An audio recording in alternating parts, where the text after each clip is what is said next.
Hello guys, current affairs funda में आप सभी का स्वागत है। मैं हूं आपके साथ अभिषेक शर्मा और आज के इस वीडियो सेशन में हम 17 मार्च तक के सभी इंपॉर्टेंट करंट अफेयर्स कवर करने वाले हैं। हमेशा की तरह आप इस वीडियो को अंत तक जरूर देखिएगा, आज भी आपको काफ़ी कुछ जानने के लिए मिलेगा। साथ ही गाइस, इस सेशन को शुरू करने से पहले आप सभी को बताना चाहूँगा, यदि आप हमारी daily current affairs PDF, weekly PDF, monthly PDF और हर महीने के banking and economic awareness PDF चाहते हैं तो करंट अफेयर्स फंडा का 1 ईयर मेंबरशिप प्लान आप ज्वाइन कर सकते हैं। इसका लिंक आपको वीडियो के डिस्क्रिप्शन में या फिर फर्स्ट कमेंट में मिल जाएगा। आपको बता दें, इस 1 ईयर मेंबरशिप प्लान के तहत 1 साल तक जितना भी हमारा PDF कंटेंट है वो आप प्राप्त करते हैं, जिसे आप डाउनलोड कर सकते हैं और प्रिंट आउट भी निकलवा सकते हैं। इसके लिए या तो आप करंट अफेयर्स फंडा ऐप को यूज़ कर सकते हैं या फिर अपने लैपटॉप या सिस्टम की मदद से वेब लॉगिन करके भी हमारा कंप्लीट PDF मटेरियल प्राप्त कर सकते हैं। कोई भी एग्ज़ाम हो, बैंकिंग, SSC, रेलवे या फिर स्टेट PCS, जहाँ पर भी जनरल अवेयरनेस या फिर करंट अफेयर्स पूछे जाते हैं, सभी एग्जाम्स के लिए हमारा ये PDF कंटेंट काफ़ी यूज़फुल है। कोई भी अगर आपका डाउट होगा हमारे इस PDF कोर्स से संबंधित तो कमेंट बॉक्स में अवश्य लिखिएगा। चलिए फिर करते हैं शुरुआत इस वीडियो सेशन की। सबसे पहले आज का क्वेश्चन देख लेते हैं। इसका आंसर आपको कमेंट बॉक्स में अभी करना है। Which country is the world's largest importer of arms for the 5-year period between 2018 and 2022? कौन सा देश 2018 और 2022 के बीच 5 साल की अवधि के लिए हथियारों का दुनिया का सबसे बड़ा आयातक है? ऑप्शंस हैं इंडिया, चाइना, पाकिस्तान या फिर सऊदी अरब। तो जल्दी से आप इसका आंसर कर दीजिए, फिर हम आगे बढ़ेंगे। और हमें टेलीग्राम पर जरूर ज्वाइन कर लीजिएगा जिन भी स्टूडेंट्स नहीं किया है, क्योंकि डेली हम स्टैटिक और करंट अफेयर से संबंधित क्विज टेलीग्राम पर पोस्ट करते रहते हैं।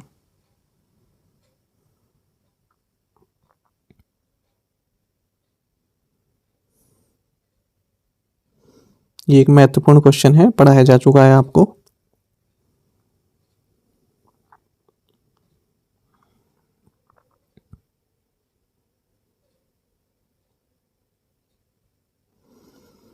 The Reserve Bank of India Governor Shaktikant Das has been named Governor of the Year for 2023. This is the time that an Indian Central Bank Governor has received this award. पूछ रहे हैं, भारतीय reserve bank के governor Shaktikanta Das को 2023 के लिए governor of the year नामित किया गया है। यह कौन सी बार है जब एक भारतीय केंद्रीय बैंक के गवर्नर को यह पुरस्कार मिला है? ऑप्शंस आपके सामने है। सही आंसर ऑप्शन डी है, second. Reserve bank of India के गवर्नर शक्तिकांत दास, इनको governor of the year for 2023 नामित किया गया है सेंट्रल बैंकिंग के द्वारा, जो कि एक इंटरनेशनल इकोनॉमिक रिसर्च जर्नल है। आपको जानना चाहिए दूसरी बार है जब इंडियन सेंट्रल बैंक गवर्नर को यह अवार्ड प्राप्त हुआ है। इससे पहले साल 2015 में तब के RBI गवर्नर रघुराम राजन को ये सम्मान प्राप्त हुआ था। साथ ही आपको जानना चाहिए, नेशनल बैंक ऑफ यूक्रेन को central bank of the year award दिया गया है। ये एक महत्वपूर्ण क्वेश्चन है, याद रखिएगा। Cyclone Yaku hit which country recently? चक्रवात याकू ने हाल ही में किस देश में तबाही मचाई है? ऑप्शंस आपके सामने हैं। सही आंसर ऑप्शन ए, पेरू।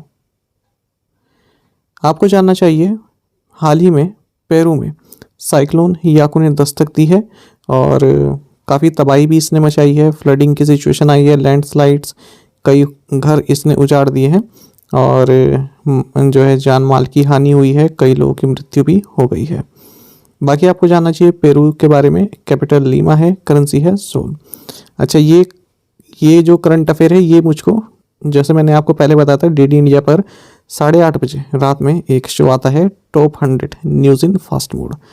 ठीक है, तो आधे घंटे का आता है, टॉप 100 न्यूज़ इसमें दिखाते हैं। मैं आपको पहले ही बताया था। तो ये न्यूज़ मुझे इसी में मिली है। इस तरह की 4-5 न्यूज़ मिली जो बिल्कुल यूनिक रहती हैं, न्यूज़पेपर में आपको काफ़ी ढूंढने पर मिलेंगी। तो साइक्लोन से संबंधित क्वेश्चन कोई भी एग्जाम हो, बैंकिंग, SSC, कहीं पर भी हो, सब में पूछे जाते हैं। तो इस हिसाब से एक महत्वपूर्ण क्वेश्चन है। अच्छा, 3-4 क्वेश्चन न्यूज़ मुझको ऐसी मिली जो काम की थी, आगे भी देखेंगे 1-2।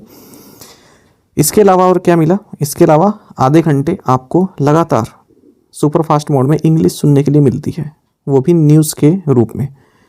तो इस चीज़ से जो आप सीख रहे हैं वो आपको मालूम नहीं चलेगा, लेकिन अगर आप लगातार इसको हैबिट बनाए रखेंगे तो आप में काफ़ी सुधार आ जाएगा, क्योंकि आप लगातार इंग्लिश न्यूज़ सुन रहे हैं। है ना।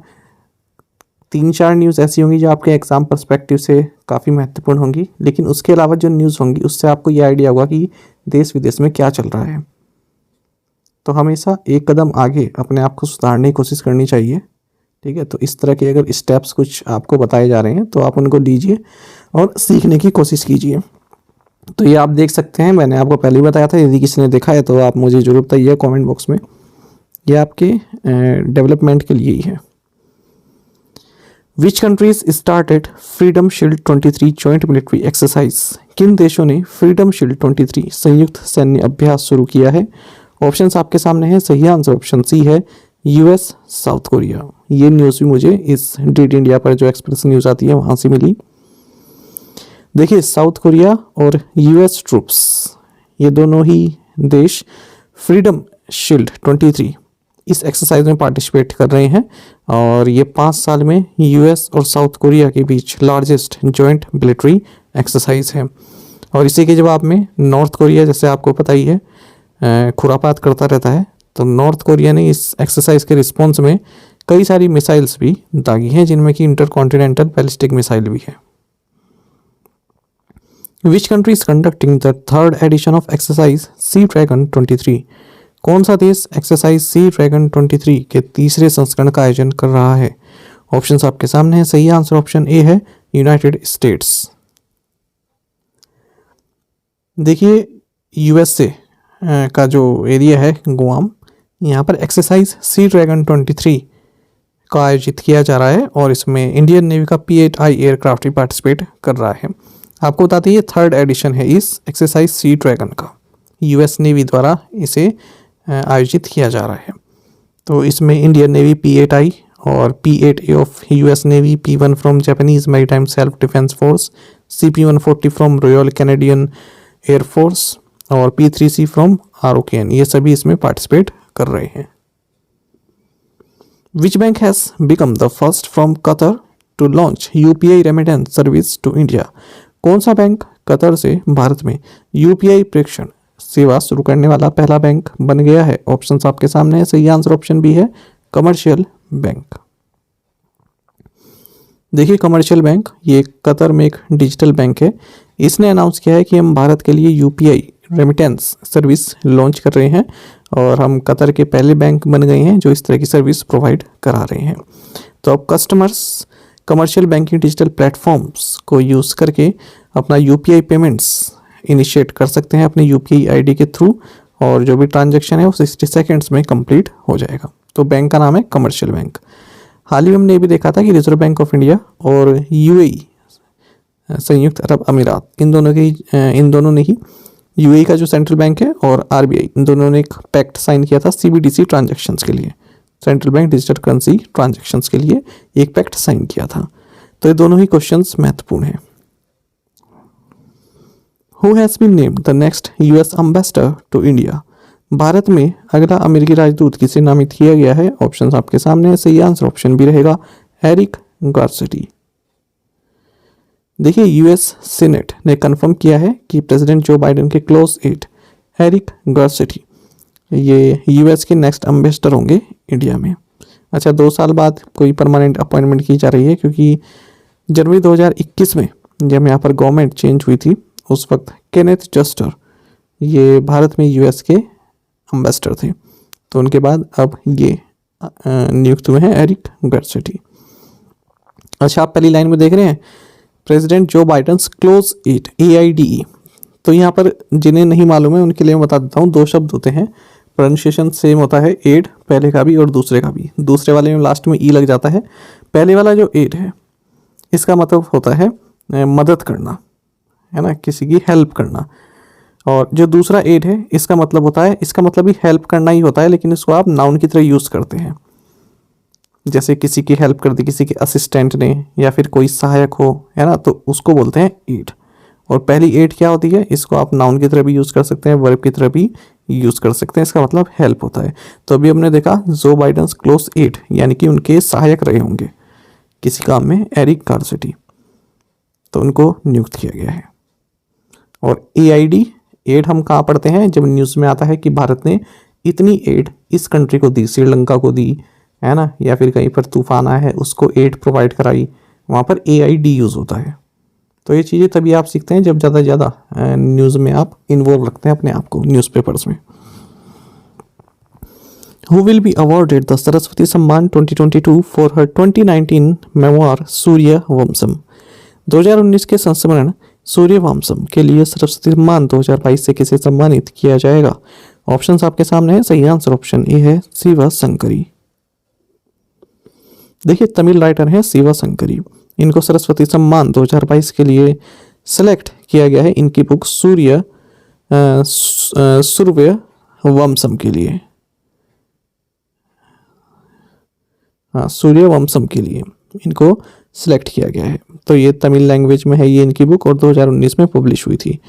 आपको जानना चाहिए सरस्वती सम्मान के बिरला फाउंडेशन द्वारा 1991 में स्थापित किया गया था और ये most precious and highest literary award हमारे देश में 15 लाख रुपए इसमें दिए जाते हैं।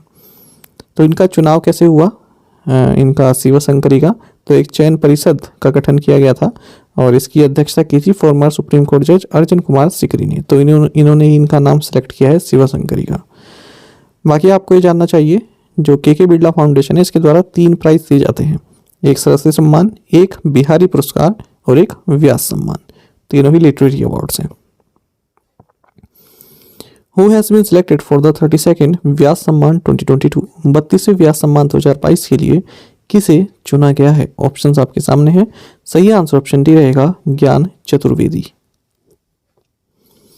देखिए जाने माने हिंदी राइटर हैं डॉक्टर ज्ञान चतुर्वेदी। इनका 2018 का एक नॉवल है पागलखाना। तो इसे 32वें व्यास सम्मान 2022 के लिए चुना गया है, इस नॉवल को या फिर डॉक्टर ज्ञान चतुर्वेदी को।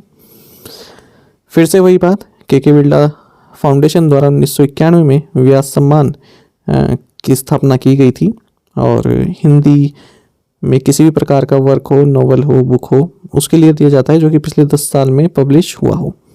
4 लाख रुपए इसमें दिए जाते हैं। अब इसमें भी चयन समिति रही जिसकी अध्यक्षता प्रोफेसर रामजी तिवारी ने की है। तो इन्हीं के द्वारा डॉक्टर चतुर्वेदी का जो पागलखाना है मेंटम एसिलम, इसको चुना गया है व्यास सम्मान के लिए। Who has been appointed as the chairman of the Pension Fund Regulatory and Development Authority PFRDA? Pension fund नियामक और विकास प्राधिकरण के अध्यक्ष के रूप में किसे नियुक्त किया गया है? ऑप्शंस आपके सामने है। सही आंसर ऑप्शन डी है दीपक मोहंती। देखिए गवर्नमेंट ऑफ इंडिया ने दीपक मोहंती को pension fund regulatory and development authority यानी कि PFRD के चेयरमैन के तौर पर अपॉइंट किया है। कब तक के लिए? जब तक इनकी 65 साल की एज नहीं हो जाती। आपको बता दें ये सुप्रतिम बंदोपाध्याय को रिप्लेस करेंगे जिनका टेन्योर जनवरी में समाप्त हो गया है। मिस्टर मोहंती इससे पहले RBI में एग्जीक्यूटिव डायरेक्टर रह चुके हैं और PFRD के मेंबर भी रह चुके हैं। आपको जानना चाहिए ममता शंकर, इनको PFRD में whole time member economics appoint किया गया है 3 साल के लिए। PFRD के बारे में आपको जानना चाहिए कि एक स्टैट्यूटरी रेगुलेटरी बॉडी है जिसको PFRD एक्ट जिसे इनेक्ट किया गया था 1 फरवरी 2014 को, इसके तहत सेटअप किया गया था। ये मिनिस्ट्री ऑफ फाइनेंस के तहत कार्य करती है। Which organization has launched the Learning Science via Standards series for students? किस संगठन ने छात्रों के लिए लर्निंग साइंस वाया स्टैंडर्ड श्रृंखला शुरू की है? ऑप्शंस आपके सामने है। सही आंसर ऑप्शन ए रहेगा ब्यूरो ऑफ इंडियन स्टैंडर्ड्स। देखिए ब्यूरो ऑफ इंडियन स्टैंडर्ड्स यानी कि BIS ये एक नेशनल स्टैंडर्ड्स बॉडी है इंडिया की। इसने स्टूडेंट्स के लिए learning science via standards series launch की है। तो इसका मकसद यही रहेगा कि जो एस्पिरेंट्स हैं वो मैन्युफैक्चरिंग, फंक्शनिंग और टेस्टिंग क्वालिटीज़ जो दी हैं किसी भी प्रोडक्ट की उसको समझ सके साइंटिफिक कंसेप्ट से, प्रिंसिपल से एंड लॉ से, यानी कि प्रैक्टिकल नॉलेज उनको प्राप्त हो सके। इसी की तरह एक और इनिशिएटिव इन्होंने कुछ टाइम पहले लॉन्च किया था, इसका नाम था स्टैंडर्ड्स क्लब। तो ये दो हो गए, एक तो स्टैंडर्ड्स क्लब और एक जो अभी लॉन्च किया है लर्निंग साइंस बाय स्टैंडर्ड्स। तो ये दोनों ही ब्यूरो ऑफ इंडियन स्टैंडर्ड्स द्वारा लॉन्च किए गए हैं। डायरेक्टर जनरल कौन है BIS के? प्रमोद कुमार तिवारी।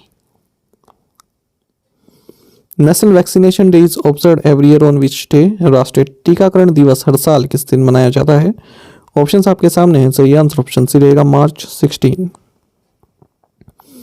देखिए, नेशनल वैक्सीनेशन डे या फिर नेशनल इम्यूनाइजेशन डे ये हर साल 16 मार्च को हमारे देश में मनाया जाता है।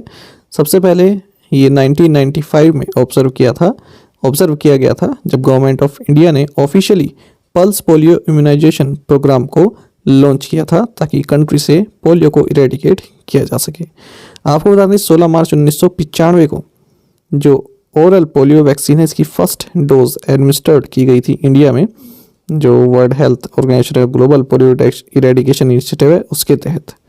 WHO का जो ग्लोबल पोलियो इरेडिकेशन इनिशिएटिव है 1988 में शुरू हुआ था। आप जानते ही हैं जो वैक्सीनेशन प्रोग्राम है पोलियो के लिए, इसकी टैगलाइन है 2 बूंद जिंदगी की। बाकी आप जानते हैं जो 0 से 5 ईयर्स चिल्ड्रन होते हैं उनको 2 ड्रॉप्स दी जाती है। महत्वपूर्ण फैक्ट ये है कि जो लास्ट पोलियो केस है भारत में वो वेस्ट बंगाल के हावड़ा में साल 2011 में रिपोर्ट किया गया था और WHO ने 27 मार्च 2014 को भारत को पोलियो फ्री डिक्लेयर कर दिया था। ये अपने आप में एक महत्वपूर्ण फैक्ट है एग्जाम पॉइंट ऑफ व्यू से। What is India's rank in the list of most polluted countries on the World Air Quality Index? विश्व वायु गुणवत्ता सूचकांक पर सबसे प्रदूषित देशों की सूची में भारत का रैंक क्या है? ऑप्शंस आपके सामने है। सही आंसर ऑप्शन बी है 8th। देखिए, स्विस फर्म है IQ एयर, इसने वर्ल्ड एयर क्वालिटी रिपोर्ट की 5th एडिशन को लॉन्च किया है और इसमें बताया गया है कि 2022 में भारत वर्ल्ड में 8th मोस्ट पोल्यूटेड कंट्री रहा है, यानी कि 8वां सबसे ज़्यादा प्रदूषित देश रहा है। इससे पहले ये 5th स्पॉट पर था और इसमें बताया गया है कि PM 2.5 level of most polluted Indian cities ये 53.3 रहा है। अच्छा, जो 50 सिटीज़ हैं उनमें 39 सिटीज़ भारत से हैं। आपको ये भी जानना चाहिए कि वर्ल्ड एयर क्वालिटी रिपोर्ट 2022 में 131 कंट्रीज़ की 7300 सिटीज़ को कवर किया गया है और उनको PM 2.5 कंसंट्रेशन के हिसाब से रैंक किया गया है। PM 2.5 कंसंट्रेशन को हम मेज़र करते हैं माइक्रोग्राम्स पर क्यूबिक मीटर में। आपको जानना चाहिए वर्ल्ड हेल्थ ऑर्गेनाइजेशन ने PM 2.5 की जो मैक्सिमम लिमिट बताई हुई है वो 5 माइक्रोग्राम्स पर क्यूबिक मीटर बताई हुई है। ये भी एक महत्वपूर्ण फैक्ट है। एक तो आयोडीन का जो मैंने आपको एक बताया था कुछ दिन पहले कि आयोडीन की मात्रा कितनी होनी चाहिए, है ना, मैक्सिमम, और एक ये PM 2.5 कंसंट्रेशन की लिमिट WHO ने जो सेट की हुई है। ये महत्वपूर्ण रहते हैं एग्जाम पॉइंट ऑफ व्यू से। अच्छा, मोस्ट पोल्यूटेड सिटीज़ की अगर हम बात करते हैं तो पहले नंबर पर लाहौर आता है पाकिस्तान का, उसके बाद होतान चाइना, फिर बिहारी इंडिया, फिर दिल्ली इंडिया और उसके बाद पेशावर पाकिस्तान। अच्छा, वर्ल्ड हेल्थ ऑर्गेनाइजेशन का जो PM 2.5 गाइडलाइंस हैं जो इस स्टैंडर्ड को मेट कर रहा है, ये कौन कौन सी कंट्रीज़ हैं? Australia, Estonia, Finland, Grenada, Iceland and New Zealand. अच्छा, US पैसिफिक टेरिटरी गुआम, इसकी क्लीनेस्ट एयर है। किसी भी कंट्री से अगर कंपेयर करें तो क्लीनर एयर इसी की है। अगर हम बात करें कैपिटल सिटीज़ की पूरे देश में, पूरे वर्ल्ड में जो कैपिटल सिटीज़ हैं उनके हिसाब से अगर देखें तो कैनबरा है ना, ऑस्ट्रेलिया की राजधानी, इसकी क्लीनेस्ट एयर है। मोस्ट पोल्यूटेड कंट्रीज़ की बात कर देते हैं तो पहले नंबर पर चैड है, फिर Iraq, Pakistan, Bahrain, Bangladesh, Burkina Faso, Kuwait, India, Egypt, Tajikistan. बाकी साइड में, राइट हैंड साइड में आप देख सकते हैं, इसमें दिया गया है इमेज में।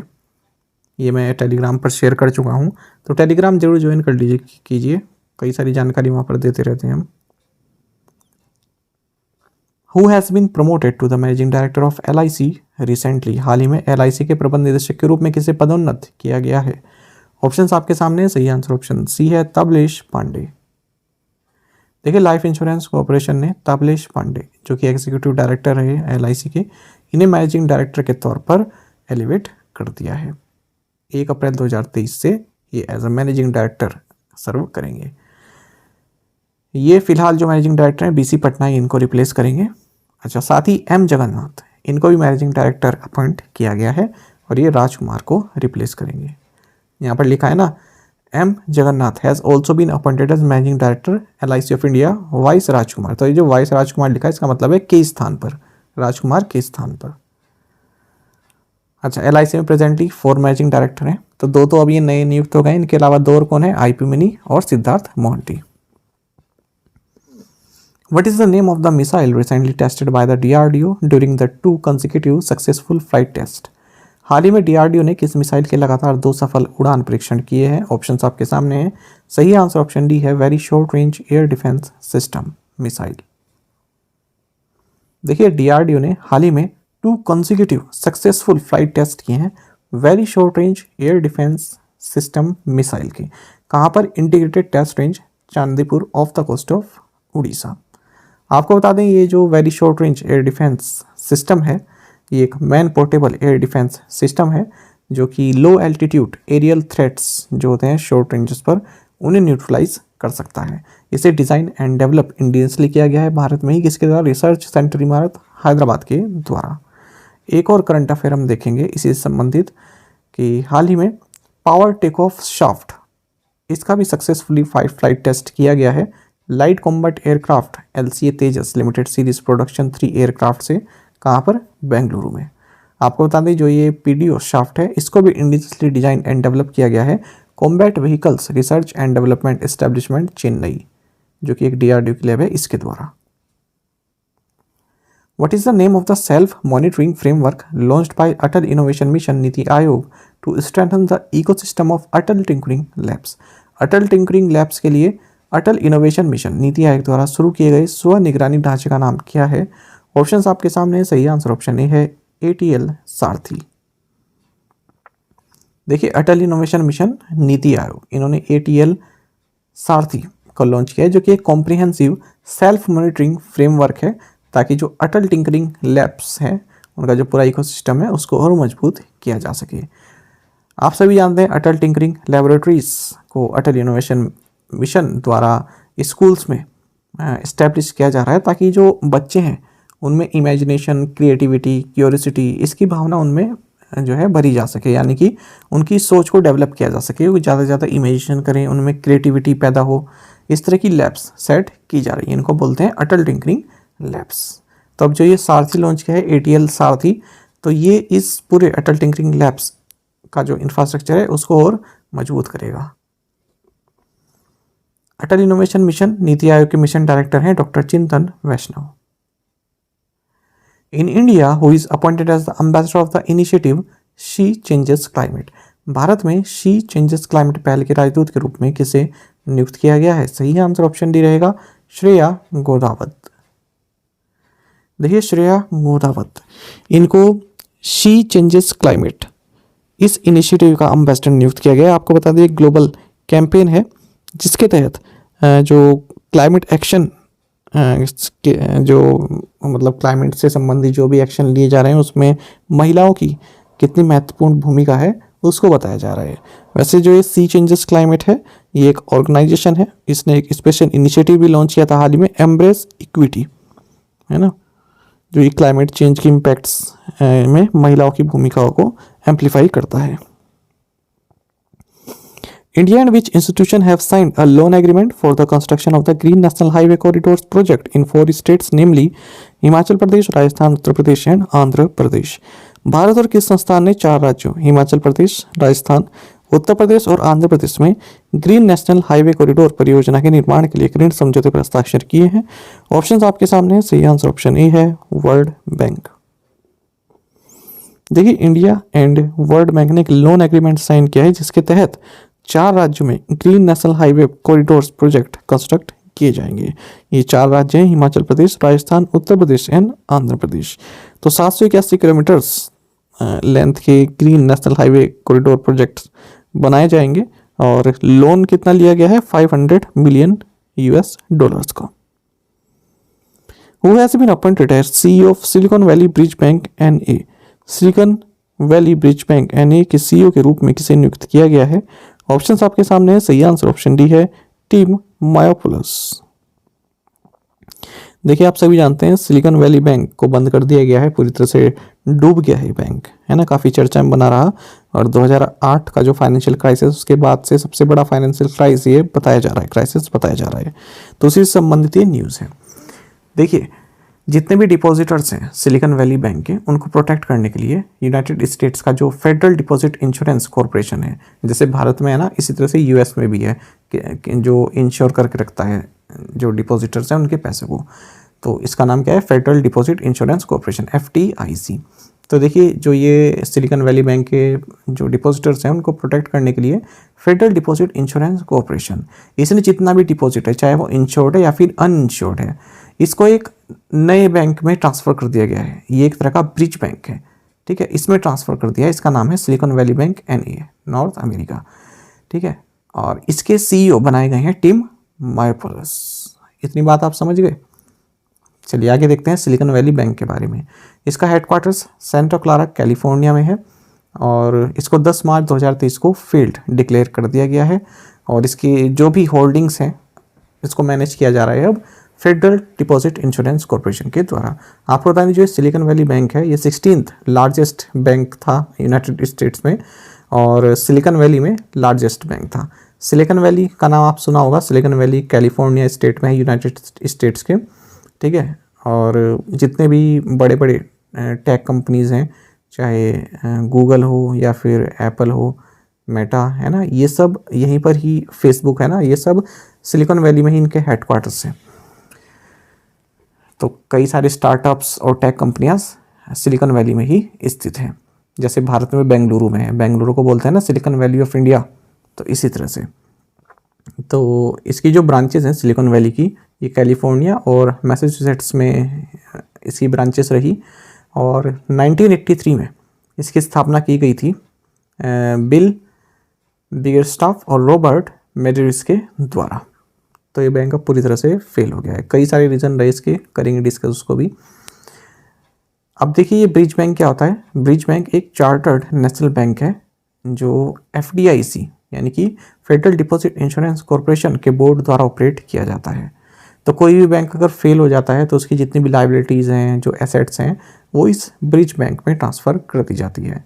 तो जब तक ये पूरा मामला नहीं सुलझ जाता तब तक इस तरह का ब्रिज बैंक एक ब्रिज की तरह कार्य करता है। किसके बीच में, FDIC के बीच में और फील्ड बैंक के बीच में। अच्छा, अब यूके में भी इसकी आर्म है इस बैंक की। तो यूके गवर्नमेंट ने अनाउंस किया है कि जो HSBC है, ये जो इस कोलैप्स्ड सिलिकॉन वैली बैंक है ना, इसकी यूके आर्म को परचेज एक्वायर कर रहा है। तो ये इसने यूके गवर्नमेंट ने अनाउंस किया है। ये भी एक महत्वपूर्ण न्यूज़ है। और इसी के बाद एक और बैंक भी कोलैप्स हो गया, न्यूयॉर्क बेस्ड सिग्नेचर बैंक। ये भी जो ये रेगुलेटर है इनके द्वारा शट कर दिया गया है। सिलिकॉन वैली बैंक के बाद ये दूसरा बैंक बन गया है। प्रीवियस असाइनमेंट क्वेश्चन के आंसर हम देखने वाले हैं। Who is the current premier of China, Li Qiang? What is the name of the case that decriminalized homosexuality in 2018? Navdesh Singh Johar versus Union of India. Along with Pashto, Dari is the official language recognized by which country? Afghanistan. In the 15th Academy Awards, which film secured 11 nominations and won 7 awards, including Best Picture and Best Director? Everything, Everywhere, All at Once. Name the New York-based bank that was shut by the regulators in the US, becoming the second bank in the country after Silicon Valley Bank. Answer is Signature bank. आप में से कई students ने बिल्कुल सही answer दिया है। इसी तरह से आप पार्टिसिपेट करते रहिए। चलिए आज के असाइनमेंट क्वेश्चन हम देखेंगे। In which district of Tamil Nadu is Mudumalai national park situated? Which metro has become the first in country to accept e-rupee for parking fee? Which bank has announced the completion of $1 billion indicated social loan facility? Budget of rupees crore is allocated towards achieving the objectives of Gaganyaan mission? Reach out, research, education and training outreach is being implemented by which ministry? तो इन पांचों question के answer आप comment box में अवश्य दीजिएगा। यदि आपको एक क्वेश्चन का आंसर भी आता है तो भी आप हमें जरूर से बताइएगा। साथ ही करंट अफेयर्स फंडा को आप टेलीग्राम पर भी ज्वाइन कर सकते हैं। यहाँ पर रेगुलर वीडियो अपडेट्स और करंट क्विज़ हम आप सभी के लिए डालते रहते हैं। साथ ही डिस्कशन ग्रुप में आप किसी भी क्वेश्चन का सोल्यूशन पा सकते हैं। दोस्तों यहाँ पर हमारे करंट अफेयर्स की पेज दी गई है, इसको आप जरूर देखें। अपने दोस्तों के साथ, फेलो स्टूडेंट के साथ हमारे करंट अफेयर्स को शेयर जरूर करें। आज का ये सेशन आपको कैसा लगा कमेंट बॉक्स में अवश्य बताइएगा। Thank you guys.